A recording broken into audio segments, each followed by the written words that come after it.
ये जब तक हमारे मन में भाव हूं करूं वो ही अज्ञानता है। देखो, ज्ञान और अज्ञान किसे कहते हैं?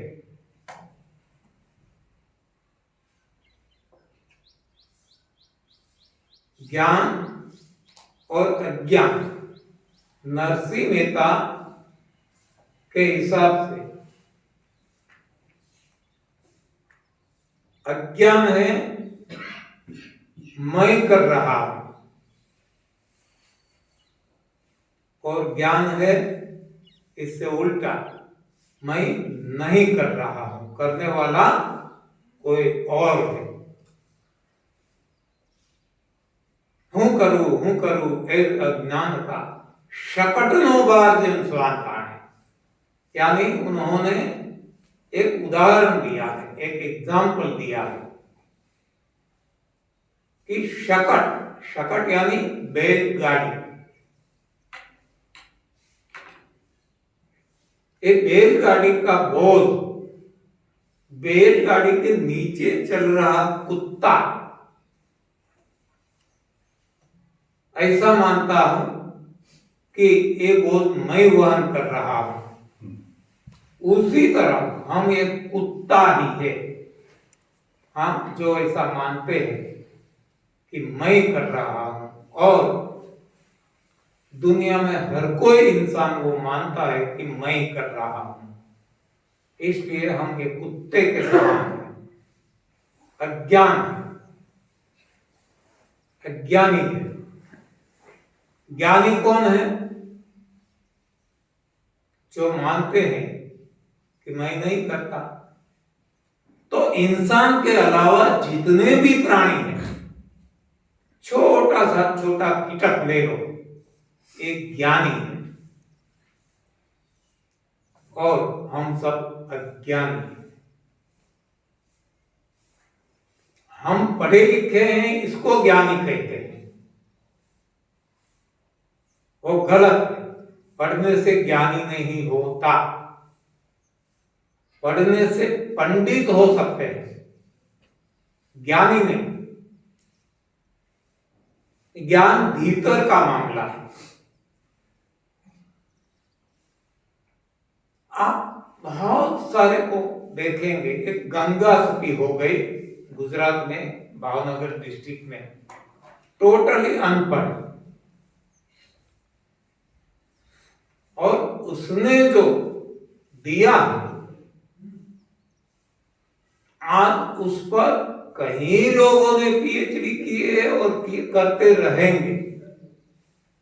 तो आप समझ सकते हैं कि पीएचडी करने वाले ज्ञानी हैं या जिसने ये दिया अनपढ़ स्त्री ने वो ज्ञानी है। तो सही ज्ञान है तो इसके पास है, गंगा सती के पास। क्या बताती है वो ना बहुत कुछ बताया है, और सटीक और सचोट बताया है। लेकिन हमारे एनडीएस में जो उपयोगी है, ये हम थोड़ा सा ले लेते हैं। ए ब्रह्मा ने भांग्या वीना रे, भावना बेरा नहीं रे टळे रे जी, के आत्मा ने ओळखा वीना रे।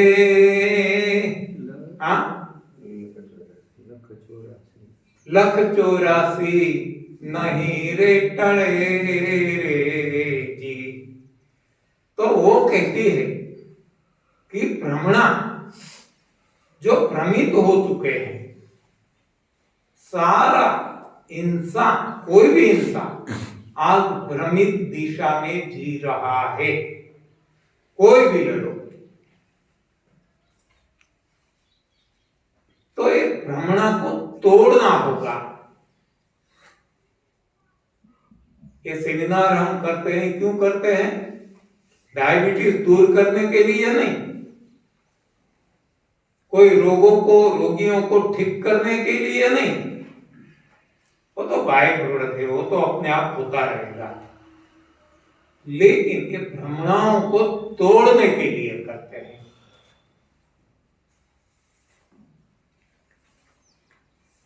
आत्मा को पहचानने के लिए करते हैं।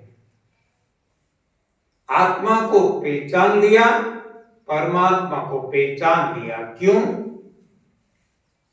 आत्मा ही परमात्मा है, ऐसा भी कोई लोग कहते हैं, और कोई कहते हैं कि आत्मा है वो परमात्मा का एक अंश है।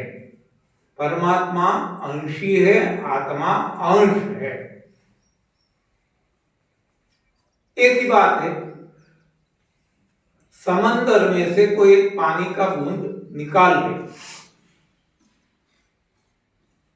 तो अब वो समंदर नहीं रहता, लेकिन गुण धर्म से देखा जाए, क्वालिटी, तो जो समंदर का पानी का जो क्वालिटी है वो ही क्वालिटी इसकी है।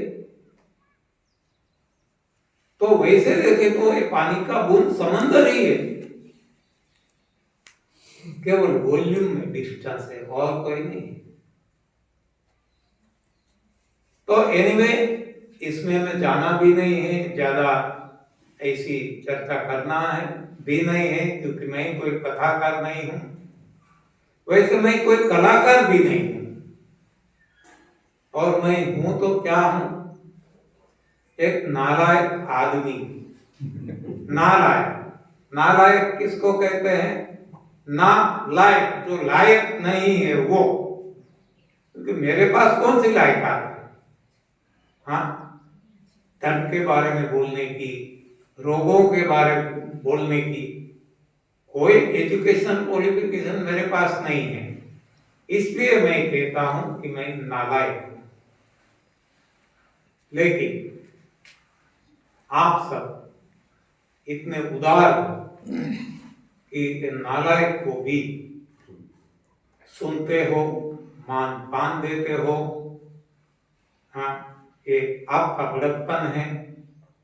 आप सभी के चरणों में कोटि कोटि प्रणाम करके हम बात को आगे ले चलते हैं।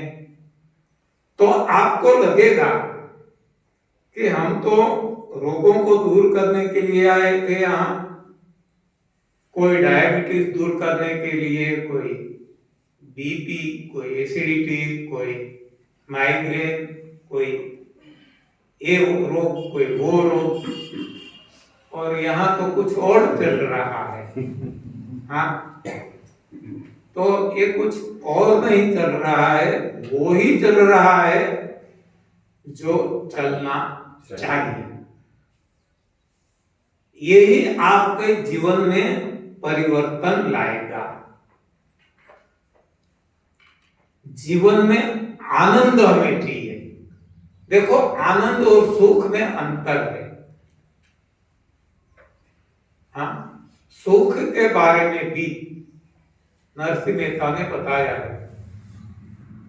सुख दुख मन मान आनिए, घट साथेर घड़िया, टालत कोई ना नवटले, रघुनाथ नजरिया, सुख दुख मन मान आनिए। ये नरसिंह मेहता ने बताया है कि सुख और दुख धूप और छांव की तरह आता है, जाता है। वो कोई परमानेंट नहीं है, स्थायी नहीं है, अस्थायी है। जबकि आनंद जो है वो अखंड है। कहते हैं अखंड आनंद। आनंद है, ये निजी गुण धर्म है, निजानंद। आनंद जो है सहज मिलता है, सहजानंद। हाँ, तो आनंद जो है वो परमानेंट है, नित्य है, नित्यानंद। हाँ, तो हमें जो चाहिए रियल में वो आनंद चाहिए, नहीं कि सुख।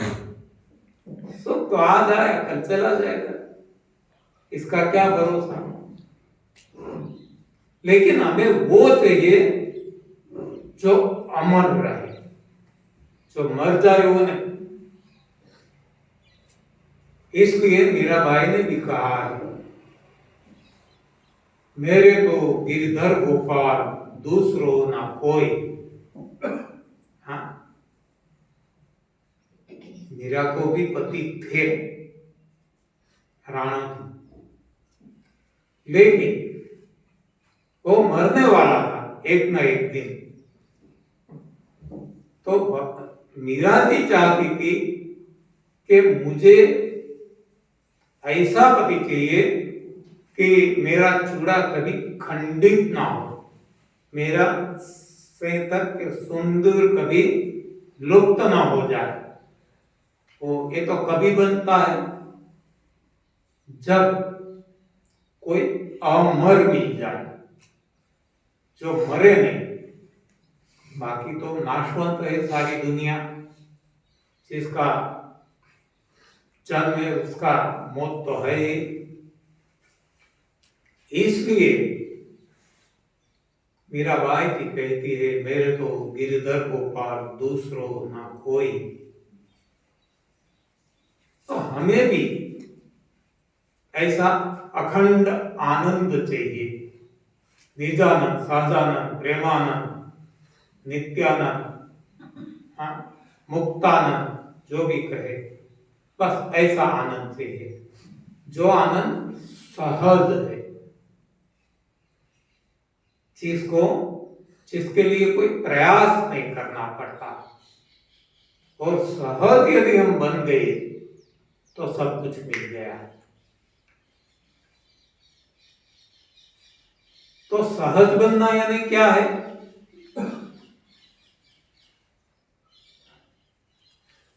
एकदम जो हमने बताया, कुछ भी नहीं करना, जो होता है होने देना, वो सभी के पास है। इतनी समझ हर कोई प्राणी के पास है, नहीं है तो केवल इंसान के पास, क्योंकि हमने अपने शास्त्र बनाए। भगवान के तो शास्त्र है ही, हाँ, कितने शास्त्र है हम जानते हैं, लेकिन हमने अपने शास्त्र बनाए। भौतिक शास्त्र, रसायन शास्त्र, गणित शास्त्र, पुस्तर शास्त्र, कितने शास्त्र, और इसमें हम खुद फंस गए। ऐसे कोई शास्त्र की आवश्यकता न थी, न है, न होगी। और फिर भी जो बनाएंगे वो खुद फंसेंगे और खुद परेशान होंगे, और आज हम हो रहे हैं। तो इससे हमें छुटकारा पाना है। तो ऐसी बातें समझने के लिए ये सेमिनार है, नहीं कि ये पाउडर ले लो, ये जड़ी बूटी ले लो, इससे आपका रोग चला जाएगा। रोग ही क्यों होता है यही देखो ना। रोग चला जाएगा ये तो बात की बात है। देखो सारी सृष्टि में कोई जड़ी बूटी, कोई पाउडर कोई लेता है, कोई टेस्टिंग के लिए जाता है, कोई डॉक्टर के पास जाता है, कोई दवाइयां लेते हैं, नहीं, क्यों? उनको रोग ही नहीं है। तो हम भी ऐसा जीवन नहीं जी सकते कि हमारे जीवन में कभी कोई रोग ही ना आए। लेकिन ये तभी संभव है कि जब हम भोग छोड़े। हम आज भोग भुगतते हैं, इसी कारण आज हम रोगी हैं। भोगी ही रोगी है। भोग छोड़ देंगे तो भोगी से योगी बन जाएंगे, और योगी कभी बीमार नहीं पड़ता, रोगी नहीं होता।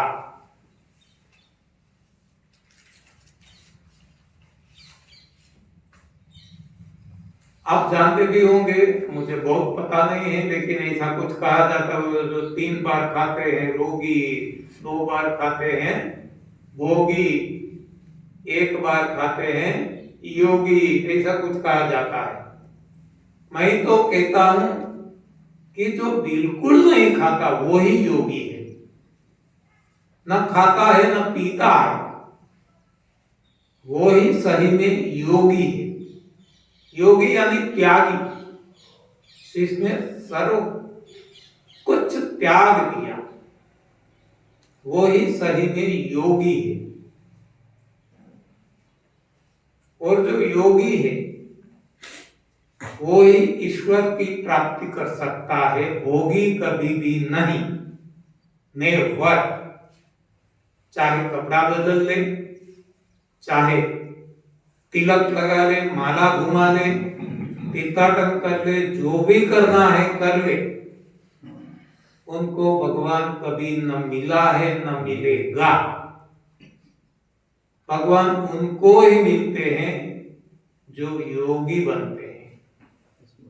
श्रीमद् भगवद गीता में भगवान ने बार बार अर्जुन को बताया है, तू योगी बन, तू योगी बन, तू योगी बन। ये हमें बताया गया कि हमारा जो जीवन हमें मिला है, ये भोगों के लिए नहीं मिला। हमारा जीवन प्रभु प्राप्ति के लिए मिला है। बड़े भाग मानुष तन पावा, सुरदुर्लभ सब ग्रंथ निगावा, साधन दाम मोक्ष कर द्वारा पाई न जहे, परलोक संवारा। सो परतर दुख पावी, सिर धुनि धुनि पछिताय, काल ही कर्म ही ईश्वर ही मिथ्या दोष लगाए। ये श्री रामचरितमानस में बताया गया है कि जो मनुष्य शरीर हमें मिला है, मानव देह जो मिला है, ये तब हमारा भाग्य का उदय होता है। बड़े भाग मानुष तुम पावा, तब ये मनुष्य का तन यानी कि देह मिलता है। बड़े भाग मानुष तन पावा, सूर दुर्लभ, देवों को भी दुर्लभ, सब ग्रंथ निगावा, हर कोई ग्रंथों ने इसका गुणगान किया है। साधन दाम, जितने भी साधन है प्रभु प्राप्ति के, इसमें सर्वोच्च साधन कोई है तो ये मानव देह है। मोक्ष कर द्वारा, मोक्ष भी जिसको पाना है तो इसके लिए भी एक मानव देह ही से ही मिलता है मोक्ष। मोक्ष का द्वारा, ये मोक्ष का द्वार है। पाई न जही परलोक सवारा, ऐसा मानव देह मिल गया ईश्वर कृपा के, प्रभु कृपा से, और फिर भी उसका सदुपयोग नहीं किया तो सो परत दुख पावे, सिर धुनि धुनि पछिताय, काल ही कर्म ही ईश्वर ही मिथ्या दोष लगाए। तो ये जो बातें हैं, ये seminar NDS new diet system, ये ऐसी बातों के लिए है, ऐसा सही ज्ञान के लिए है। ये सर्वोच्च है जो हम पहले आज बताते हैं। कोई भी किताब आप पढ़ेंगे ना, अच्छे कोई धर्मशास्त्र, तो इसके पहले प्रालेखन ऐसा कुछ आता है, वहां उसका महत्व बताया जाता है कि क्यों हमें एक किताब पढ़नी है, एक ग्रंथ पढ़ना है। गुजराती में कहावत है कि लालो लाभ वगर ना लौटे। हाँ, हिंदी में कह सकते हैं कि लालो, छोटा बच्चा भगवान का कोई वो बिना लाभ, बिना कोई फायदा, वो लेटता नहीं है, हाँ, सोता नहीं है, मतलब वो गिर गया, वो गिरा नहीं है, तो कुछ वहां उसने देखा लाभ, तो एक कहा जाता है लालो लाभ वगर लेटे नहीं। तो हम भी कोई ग्रंथ नहीं पढ़ते, सेमिनार में नहीं जाते, यदि हमें कोई लाभ नहीं है तो पहले हम ये सोचेंगे हमें क्या फायदा, हमें क्या लाभ, हम क्यों जाए, हम क्यों पढ़े, हम क्यों करें। तो ये जो बातें मैंने आपको बताई ये इसलिए कि इससे अंततः अंत में क्या फायदा मिलने वाला है।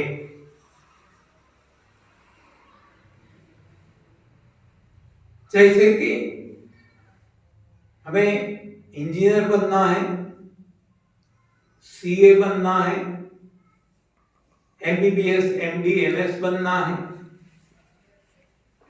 पीएचडी करना है, कुछ भी एजुकेशन सिस्टम में आगे बढ़ना है। तो शुरुआत कहां से होगी?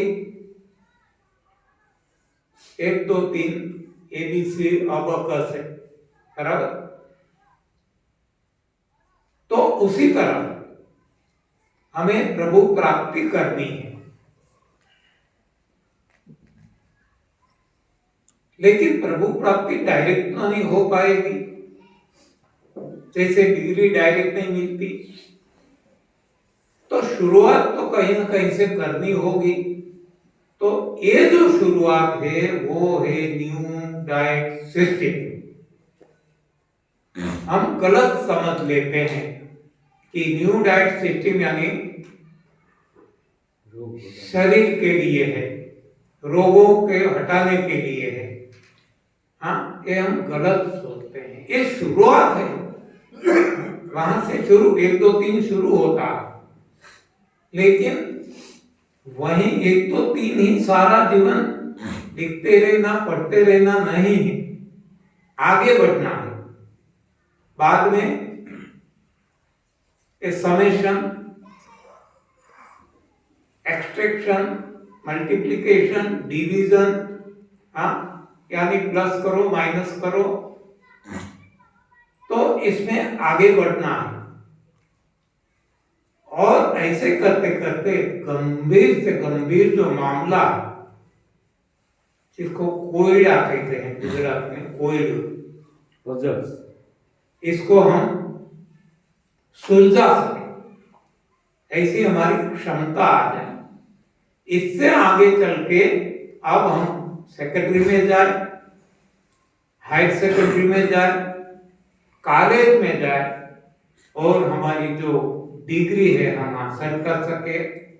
इसके बाद खुद रिसर्च पेपर सबमिट करें और पीएचडी हासिल करें। तो बस यही सिस्टम यहाँ भी है।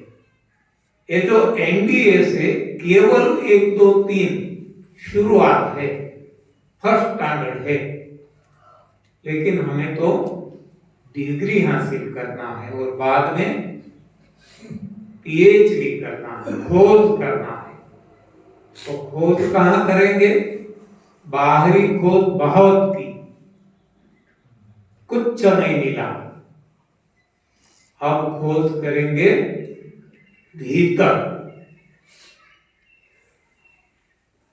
मैं भीतर गया, मैं भीतर गया। हाँ, भीतर को 2 हिस्सों में बांट, तो मैं भीतर गया, मैं भीतर गया। हाँ, तो भीतर जाना है, यदि हमें तैरना है। भीतर कैसे जाए? महर्षि रमन, महर्षि अरविंद ऐसे बहुत हो गए जिन्होंने खुद को पूछा, हुए माय, हुए माय, हुए माय, मैं कौन हूं? एक भीतर जाने का तरीका है। खुद को पूछो, मैं क्यों इस धरती पे आया? मुझे मानव देह ही क्यों मिला? मेरा क्या कर्तव्य है? मुझे क्या करना है? अपने आप आपका रास्ता साफ होता जाएगा। द्वार खुलते जाएंगे, आप आगे बढ़ते जाएंगे और आपकी आत्मा परमात्मा को पा लेगी। और वो ही है मिलन, आत्मा और परमात्मा का मिलन, वो ही है योग। आज हमने योग को भी भ्रष्ट कर दिया, योगा बना दिया। हाँ, योगा दिन भी मनाते हैं। योगा में क्या होता है आप सब जानते हैं अच्छी तरह से, केवल फिजिकल एक्सरसाइज, नथिंग एल्स। चाहे योगासन हो, चाहे प्राणायाम हो, कपालभाति हो, भस्त्रिका हो, अनुलोम विलोम हो या और कोई भी हो, केवल फिजिकल एक्सरसाइज। ये गलत है, इससे कोई फायदा नहीं। मैंने सब कुछ कर लिया है, सालों तक किया है और करवाया भी है। Once upon a time I was a yoga teacher. हाँ, मैंने बहुत सारे लोगों को योगा सिखाया, क्योंकि मैं ऐसा मानता था कि योगा से फायदा कुछ भी नहीं होता था, फिर भी मैं मानता था कि फायदा है, और इसलिए तो मैं करता था। यदि मुझे पता चल गया होता कि इससे कोई फायदा नहीं है, नुकसान ही नुकसान है, तो कभी नहीं करता और किसी को बताता भी नहीं। लेकिन ऐसे इसको कहते हैं भ्रमणा, है ही नहीं फिर भी लगता है। हाँ, ये है भ्रमणा। ये भ्रमणा किसको कहते हैं? जो है नहीं फिर भी दिखता है। ऐसा उदाहरण ले सकते हैं, एग्जाम्पल मृग मरीचिका, मृग जल का, जो नहीं है फिर भी दिखता है लेकिन कुछ और है जो हम मानते हैं वो नहीं है। यानी है कुछ का कुछ, दिखता है और कुछ। तो इसको भ्रमणा कहते हैं। जो दिखता है वो कुछ का कुछ है, कुछ और दिखता है कुछ और। मृग मरीचि की तरह मृग को ये जल दिखता है, जल है ही नहीं, है तो सही कुछ है लेकिन जल नहीं है। तो जो दिखता है उसको दिखता है कुछ का कुछ है, कुछ दिखता है कुछ। जो नहीं दिखता वो ही सब कुछ। जो सूक्ष्म है ना, प्रभु है, परमात्मा है, दिखता नहीं, वो सब कुछ। तो हमें इसको पाना है जो नहीं दिखता है। आज तक हमने जो दिखता है इसके पीछे ही काम किया, तो हमें अब वापिस लौटना है, हमें यू टर्न लेना है। हमें जो नहीं दिखता है इसके पास जाना है, इसको पाना है, उस प्रभु, उस परमात्मा को पाना है। और इसका तरीका हमने देखा, हुए माए भीतर जाना है। तो भीतर कब जाएंगे? भीतर जाने के लिए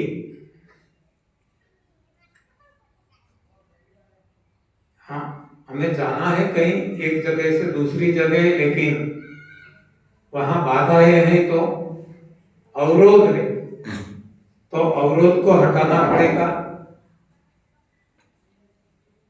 तो हमें जहां जाना है इसके बीच में बहुत सारे अवरोध हैं।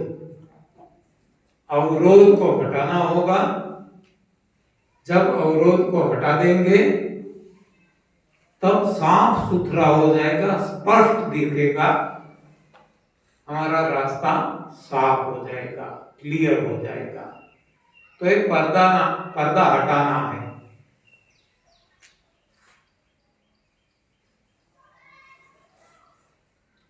तो कैसे पर्दा हटाए? ये जो तरीका है, ये जो टेक्निक है, वो है भीतर जाने की।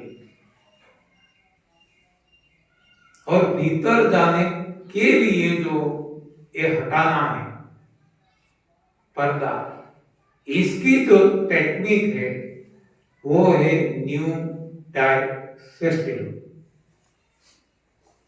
न्यू डाइट सिस्टम और कुछ नहीं है, ये सारे पर्दे हटाती है, साफ करती है। यानी न्यू डाइट सिस्टम क्या है, एक ही सेंटेंस में बताए तो सफाई। न्यू डाइट सिस्टम क्या है?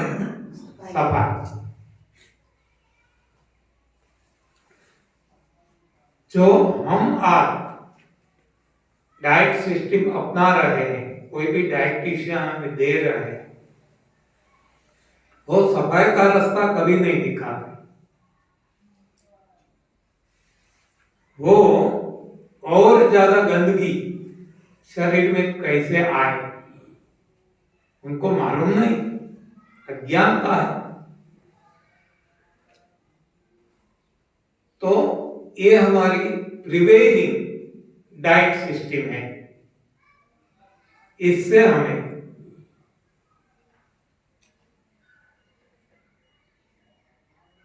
यू टर्न लेके न्यू डाइट सिस्टम की ओर जाना है।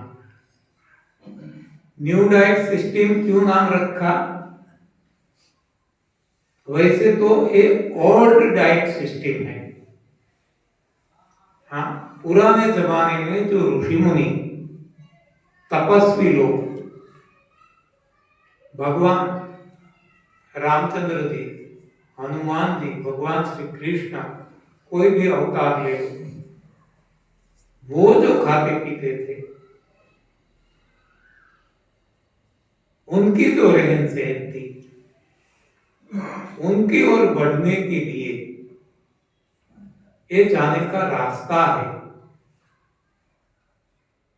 लेकिन आजकल लोगों को कुछ ना कुछ नया चाहिए। पुराना कहेंगे तो फेंक देंगे, पुराना पसंद नहीं है। इसलिए नया नाम रखा। दूसरा है कि जो आज चल रही है डाइट सिस्टम दुनिया में, इससे यहां कुछ नया है, इसलिए न्यू डाइट सिस्टम नाम रखा है। आज जो बिलीफ लेवल है, बिलीफ है, मान्यताएं हैं, इसको यहां बदल दिया गया है।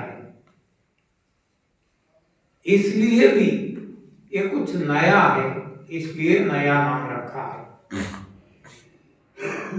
जो भ्रमणा में हम जी रहे हैं, ये भ्रमणा को तोड़ना है, जो नया कार्य है, इसलिए नाम नया, नई भोजन प्रथा रख दी गई है। बहुत सारे कारण हैं इसमें, इनमें से कुछ ऐसे हैं। आपको लगेगा, जो जानते हैं उनको तो पता ही है, जो नहीं जानते उनको लगेगा कि सब कुछ एंटी साइंस है। हाँ, शुरू में ये होता था। डॉक्टर्स या तो खास तौर पे साइंस पढ़े लिखे लोग, और इससे भी आगे हर कोई पढ़े लिखे लोग, ये मुझसे एक्सप्लेनेशन मांगते थे कि जो भी आप कुछ कह रहे हैं, इसको विज्ञान का कौन सा आधार है? आप तो सारी बातें एंटी साइंस बताते हैं। मैं कहता था कि आपकी बात 100% सच है, आप 100% सही है कि सारी बातें एंटी साइंस है। लेकिन मैं भी वैसे तो इलेक्ट्रिकल इंजीनियर हूं, यानी कि साइंटिस्ट हूं। मेडिकल साइंस एक ब्रांच है, ये इंजीनियरिंग साइंस दूसरी ब्रांच है। एक ही माँ बाप के दो बेटे हैं, हाँ, एक ही वृक्ष, एक ही पेड़ की दो डाली है, और कोई अंतर नहीं। हमने एरिथमेटिक सीखा तो हम इंजीनियर बने, उन्होंने बायोलॉजी सीखा तो वो डॉक्टर बने, और कुछ नहीं है, दोनों साइंस है। तो जब मैं जो बातें बताता हूं, मुझे भी पता है कि एंटी साइंस है। जब मुझे पूरा भरोसा हो गया कि साइंस टोटली फेक है, टोटली गलत है, तभी मैं एक एंटी साइंस बात करने लगा। यानी कि ये टोटली गलत है, इससे उल्टा एंटी वो है सही। यानी कि जो मुझे सही दिखा, सही लगा, वो समाज के सामने रखता हूं। मानना न मानना आपकी मर्जी, करना न करना आपकी मर्जी, इससे मुझे कोई फर्क पड़ने वाला नहीं है। एक केवल और केवल मेरी मान्यता है, और ये सभी मान्यता अपने खुद के और करोड़ों लोगों पे जो ये प्रयोग किए गए, उनके अनुभव के आधार पे ये मान्यता बनी है। यानी कि एंटी साइंस है ही, और होना जरूरी भी है, तभी भी हमें सही दिशा मिलेगी। क्योंकि जो गलत दिशा थी, साइंस एक गलत दिशा है, साइंस ने इंसान को गलत दिशा दी है, मैन मेड साइंस ने। जबकि गॉड गिवन साइंस है, जो एंटी साइंस जिसको हम बताते हैं, वो एक गॉड गिवन साइंस है, और वो ही सही है। वो हम 3 दिनों में चर्चा करेंगे। आज आफ्टरनून 2 से 5 अहमदाबाद में सेमिनार लेने को जाना है मुझे, तो दर्शकबेन शायद एक स्टेज संभालेगी, जो भी संभालेंगे, लेकिन मैं आफ्टरनून अहमदाबाद जा रहा हूं। कल भी हूं, परसों भी हूं, 8, 9, 10 ये मेरा कमिटमेंट है।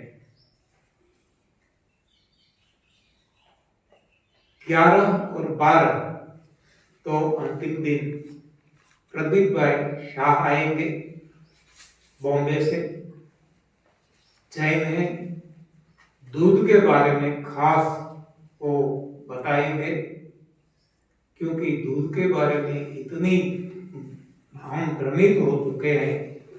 दूध संपूर्ण आहार है, दूध से विटामिन मिलता है, प्रोटीन मिलता है, इसलिए तो संपूर्ण आहार बताया गया। और खास तौर पे इससे, दूध से कैल्शियम मिलता है, इससे हड्डियां मजबूत होती है। हाँ, ये सब कुछ हमें पढ़ाया गया है। सही में हमें पता नहीं है, पढ़ाया गया है। तो एक तोता ज्ञान है। जैसे तोते को हम गालियां सिखाते हैं तो गालियां बोलता है, राम राम सिखाते हैं तो राम राम बोलता है। तो हम सभी जो पढ़े लिखे हैं केवल तोता ज्ञानी है, हाँ, सही ज्ञान है ही नहीं। तो प्रदीप भाई शाह आएंगे। आज ही कल भी बात हुई थी, आज भी मैंने सुबह 6 बजे उनसे बात की। उन्होंने कल का समय मुझे दिया है कि लास्ट में मैं कल बताऊंगा, क्योंकि वहां महाराष्ट्र में और खास तौर पे मुंबई में ओमिक्रॉन, कोरोना, इसका जो कहते हैं पॉलिटिक्स बहुत चलता है। हाँ, तो वो आ सकते हैं या नहीं, वो आएंगे ऐसा तो बोलते हैं, उनका भी कमिटमेंट है। यदि वो नहीं आ सकते तो एक दिन और मैं रुक जाऊंगा। वैसे 2 दिन भी रुक जाता, लेकिन अंतिम दिन में तो बाय बाय हाउ जो ऐसा ही करना है। तो मुझे भी काम है घर पे, थोड़ा सोशल काम है, जाना पड़ेगा। इसलिए 8-9 दोस्त तो मैं हूँ। 11 को भी प्रदीप भाई नहीं आएंगे तो मैं रुक जाऊंगा, और 12 मॉर्निंग को मैं जाऊंगा। तो हमें, हाँ, आपको जो कोई सवाल है, हाँ, आप तो ये जनरल बातें हमने की है। कल हम ये नई भोजन प्रथा के बारे में, शरीर के स्तर पर जो रोग हैं कैसे जाते हैं, ऐन्द्रिक स्तर पर कैसे जाते हैं, इंद्रियों का रोग क्या है। शरीर के रोग तो हमें पता है, हाँ,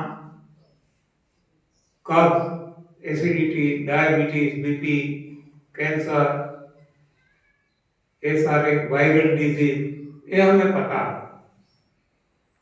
इंद्रियों का जो रोग है इसको कमजोरी कहा जाता है।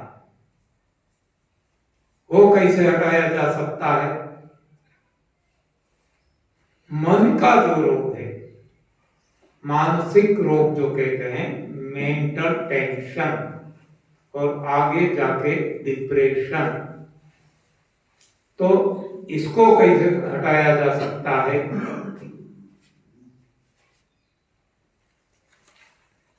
बुद्धि का जो रोग है, अज्ञानता, इसको कैसे हटाया जा सकता है?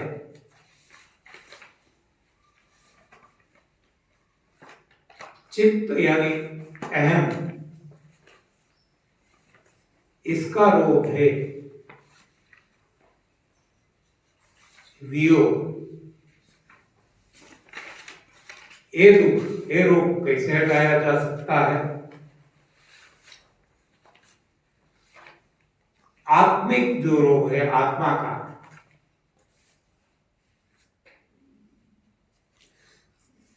इसको कैसे हटाया जा सकता है? तो इस तरह ये हर कोई रोगों को हटाकर हम परमात्मा तक कैसे आगे बढ़ सकते हैं, ये सारी बातें हम चर्चा करेंगे। और हर दिन अंत में जो चर्चा हुई है, इसमें किसी को कोई सवाल है तो पूछने का सभी को मौका दिया जाएगा। जो भी पूछना है आप यहाँ ही पूछना, क्योंकि आपके सवाल से सभी को लाभ मिलेगा, समझने का, जानने का। तो सवाल जो भी करना है आप कृपया यहीं ही करना, हाँ, अकेले में नहीं। ज्यादातर लोग अकेले में मिलना चाहते हैं। जो भी है मुझे आपसे, हाँ, अकेले में मिलना है। अरे कौन सी ऐसी कॉन्फिडेंशियल बात है? अकेले में मिलना है तो किसको मिलना है? लैला में लैला, ऐसी में लैला, हर कोई चाहे मुझको मिलना अकेला। तो मैं तो लैला हूं नहीं, तो मुझे अकेले में anyway, तो हम आगे चलते हैं। हमारे पास अभी भी काफी समय है। 12 बजे तक हम चलाएंगे। बाद में ये जलपान जो भी व्यवस्था होगी करके हमें जाना पड़ेगा अहमदाबाद। 2 बजे से वहां शुरू करना है। तो हमारी यात्रा आगे चलाते हैं।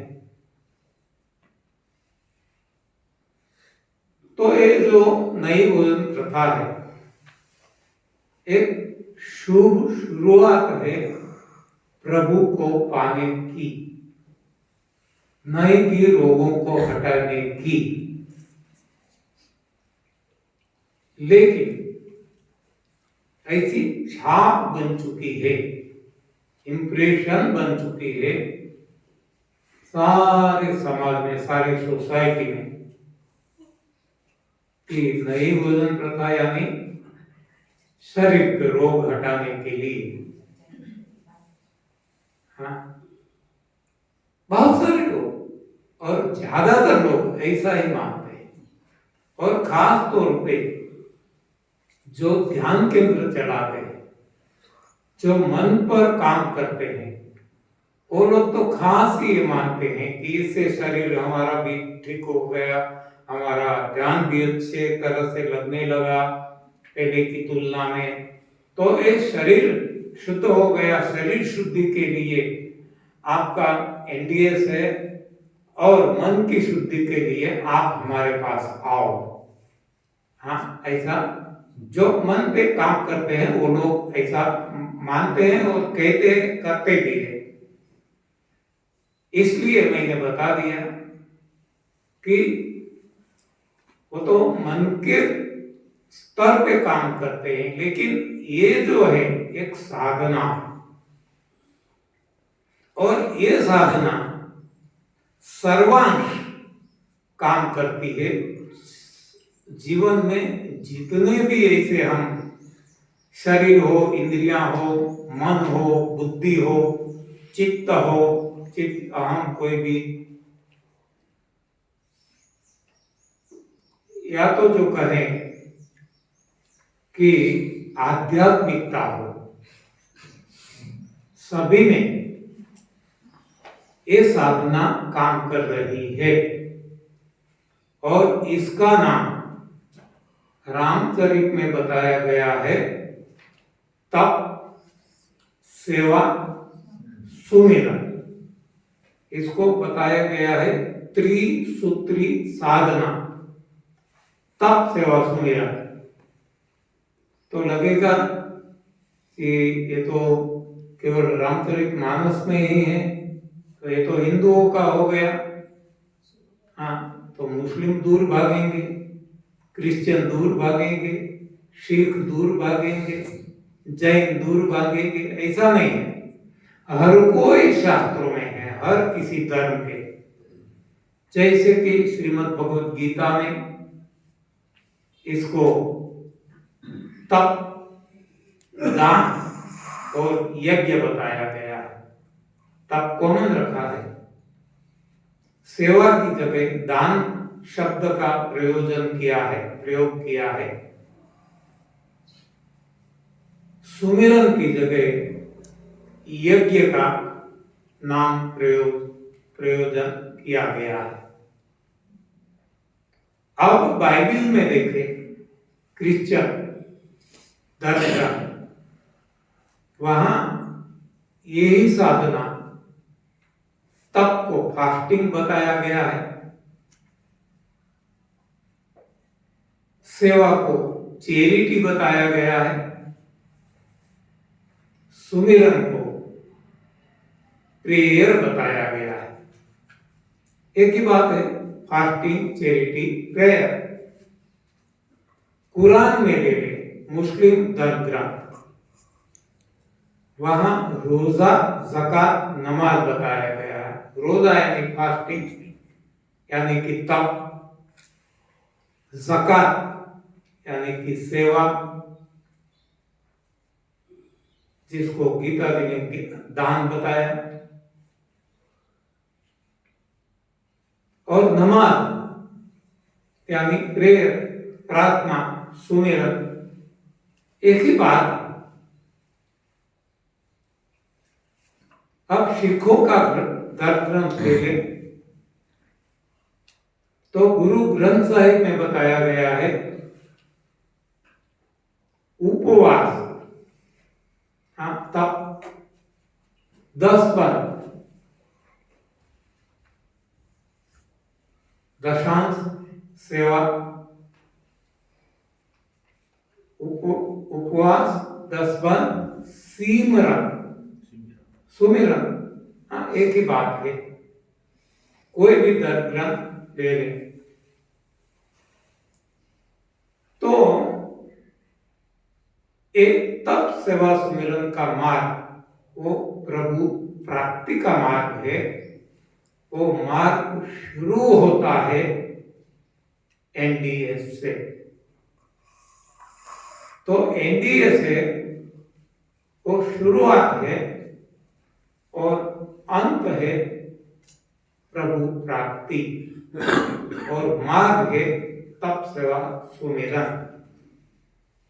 तो तीनों साथ में करना है, तप भी, सेवा भी, सुमिरन भी। और हम देखेंगे हमारे जीवन में इतना बदलाव आ जाएगा कि क्या करें। तो इसके लिए जो मैंने बताया, भीतर जाना होगा। आज तक हम बाहर गए तो क्या मिला? कुछ भी नहीं मिला, तो क्षण भंगुर मिला। भीतर जो गए उनको